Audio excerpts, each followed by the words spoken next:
চালু করে আছে।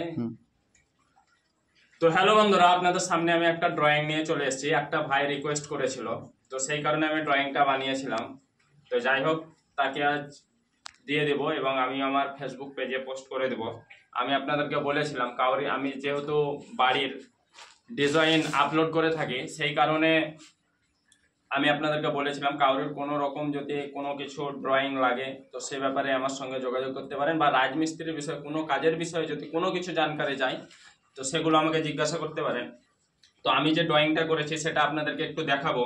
তো ক্যামেরাম্যানকে বলবো একটু আগে এসো, ড্রয়িংটা একটু আপনাদেরকে বুঝিয়ে দিই। যেহেতু আমাদের কাছে কোনো ল্যাপটপ নেই, সেই কারণে আমরা এটা দেখেন, এটা হচ্ছে আমাদের মেন গেট। তো যে এটা হলো ইন গেট। আর একটা দেখেন, এইখানে আমরা কিন্তু বেলকুনি করতে পারি। বেলকুনিটার জন্য আলাদা রাউন্ড পিলার দিয়ে, মানে বাড়িটাকে মডেলিং করার জন্য, 3D মডেল করার জন্য এটাকে বেলকুনিটা করতে পারি। কেউ যদি করেন, ইচ্ছে থাকলে করতে পারেন, কিন্তু বাড়ির লুকটা খুব সুন্দর আসে। তো পাশে আমরা সিঁড়ি দিয়ে দিয়েছি, এটা 2 ঢালের সিঁড়ি। তো এখানে তার রিকোয়েস্ট ছিল 4খানা বেডরুম নেবে, 27 বাই 45, মানে 27 ফুট বাই 45 ফুটের ভিতরে 4খানা বেডরুম নেবে। সেই জন্য আমাদেরকে প্ল্যানটা খুব সময় নিয়ে করতে হয়েছে। আর যেহেতু একদম নর্মাল প্ল্যান হয়েছে, তো আপনাদেরকে দেখাচ্ছি। পাশাপাশি আমার বেডরুমটা, এই যে এটা হচ্ছে আমাদের মাস্টার বেডরুম, যেটা 14 ফুট 2 ইঞ্চি বাই 12 ফুট 6 ইঞ্চি, মানে অনেক বড়। এখানে চাইলে কিন্তু আপনি একটা অ্যাটাচ টয়লেট করে নিতে পারেন। যেহেতু আমি করিনি, আপনাদেরকে দেখিয়ে দিই। এই সোজা আপনারা একটা অ্যাটাচ টয়লেট করে নিতে পারেন। তো আমি কিন্তু এটা করিনি, যেহেতু ভাই অ্যাটাচ কোনো টয়লেট চাইনি। যদি অন্য কাউরের এটা পছন্দ থাকে তো আপনারা অ্যাটাচ টয়লেট করে নিতে পারেন। পরে আছে আমাদের 11 ফুট 11 ইঞ্চি বাই 12 ফুট 6 ইঞ্চি। তো এটাও বেস্ট বড়। এইখানে আমাদের একটা কমন টয়লেট আছে 4 ফুট বাই 7 ফুট, বেশ, সেটাও ঠিক আছে মোটামুটি। তো আমাদের আরেকটা বেডরুম হয়ে যাচ্ছে 12 ফুট 6 ইঞ্চি বাই 12 ফুট, মানে পর আমরা 1 2 3খানা, মিডিলে 1খানা টয়লেট। তো এক সাইডে আমরা 3খানা রুম দিয়েছি, কারণ ড্রয়িংটা আর অন্যভাবে দেখলাম সেভাবে খুব একটা ভালো আসছে না। তো 12 ফুট 6 ইঞ্চি বাই 12 ফুট এই বেডরুমটাও। পাশেও আমরা ঠিক আরেকটি বেডরুম রেখেছি 12 ফুট 5 বাই 12 ফুট। তার পাশেই কিন্তু আমাদের কিচেন। আর এই যে স্পেসটা দেখছেন, এটা কিন্তু আমাদের হল।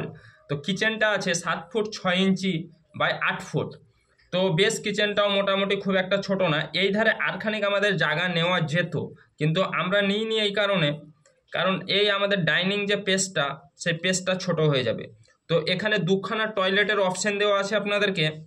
একটা হচ্ছে মানে ফ্যামিলির মেম্বার বেশি থাকার জন্য বেডরুমের সংখ্যা বাড়ানো হয়েছে। এটা যদি 3 BHK হতো তো খুবই সুন্দর একটা ড্রয়িং হতো বা হাউস প্ল্যান হতো। তো যেহেতু এখানে ধরেন 4খানা বেডরুম করেছি, একটা টয়লেটে কিন্তু সম্ভব নয়, কারণ বাড়িতে মেম্বার বেশি বলে যেমন বেডরুমটাও বেশি, তেমন টয়লেটটাও খুব গুরুত্বপূর্ণ। সেই কারণে আমরা এই সিঁড়ির নিচে বাড়ির যে সেপটিক ট্যাঙ্ক, বাড়ির একটা পার্ট বলতে পারেন, কারণ বাড়িতে ধরেন অবশ্যই টয়লেটটা দরকার, সেই কারণে সেফটি ট্যাঙ্কটাও আগে দরকার। তো আমরা এই সিঁড়ির নিচে সেফটি ট্যাঙ্কটা করেছি। সেফটি ট্যাঙ্কটা সিঁড়ির নিচে করার কারণ হচ্ছে যে এই সব জায়গায় না করে সিঁড়ির নিচে করলে আমাদের যে স্পেসটা থাকে ফাঁকা থাকে, বা আমরা একটা ছোট করে ম্যানহোল ঢাকনা রাখতে পারি। এইগুলো নিয়ে অসুবিধা হয় যদি টাইস মাইস লেগে যায় বা ভেঙে চড়ে তোলার, তো এখানে এক কোণে থেকে যাবে। তো সেক্ষেত্রে এটা আছে আপনার প্রায় 11 ফুট মতো। তো 11 ফুট বাই 6 ফুট, মানে এই স্পেসটা সেফটি ট্যাঙ্কের ওপরে আপনারা একটি টয়লেট করতে পারেন সিঁড়ির তলায়। সেটাও বেশ ভালো বা অনেক বড়, এটার তুলনায় কিন্তু অনেক বড় হয়ে যাবে। তো আমরা এখানে 2খান টয়লেটের অপশান রেখেছি, প্লাস এইখানে একটা, যদি কাউরির পছন্দ হয় তো সেই কারণে তিনি এখানে করতে পারেন। তো আমাদের মাপঝোঁক পুরো কমপ্লিট। তো ড্রয়িংটা কেমন হয়েছে অবশ্যই জানাবেন। আর একটি কথা হচ্ছে, জানলার বিষয়ে আমরা কিন্তু এখনো মার্কিং করিনি। জানলার বিষয় এখনো আমরা মার্কিং করিনি।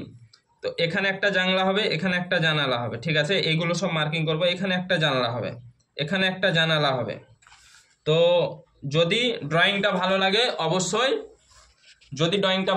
অবশ্যই লাইক কমেন্ট শেয়ার করে দেবেন। আর ড্রয়িং যদি চান বা রাজমিস্ত্রি কাজের কোনো রকম যদি আপনাদের কিছু জানকারি চাই, তো ছোট ভাই হিসাবে অবশ্যই আমার মেসেজ করবেন আমাকে, বা আমার হোয়াটসঅ্যাপ তো নম্বর দেওয়া আছে, অনেকে আমাকে মেসেজ করেন, কিন্তু প্রত্যেককে রিপ্লাই দেওয়ার চেষ্টা করি এবং আগেও করে যাব আপনাদের ভালোবাসায়।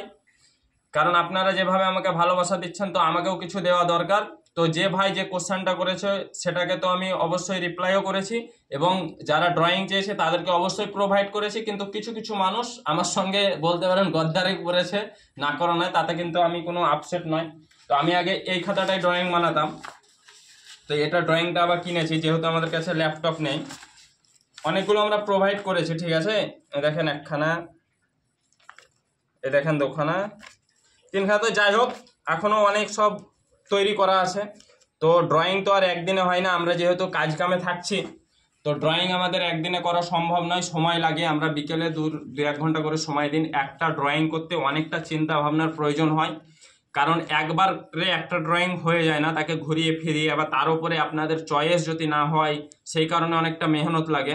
তো সেক্ষেত্রে আপনাদেরকে বলবো, অযথা কেউ বিরক্ত করবেন না। যারা করাতে যান অবশ্যই তারাই SMS করবেন বা ফোন করবেন। তো সবাই ভালো থাকবেন, সুস্থ থাকবেন, আর ভিডিওটা ভালো লাগলে অবশ্যই লাইক, কমেন্ট ও শেয়ার করে দেবেন।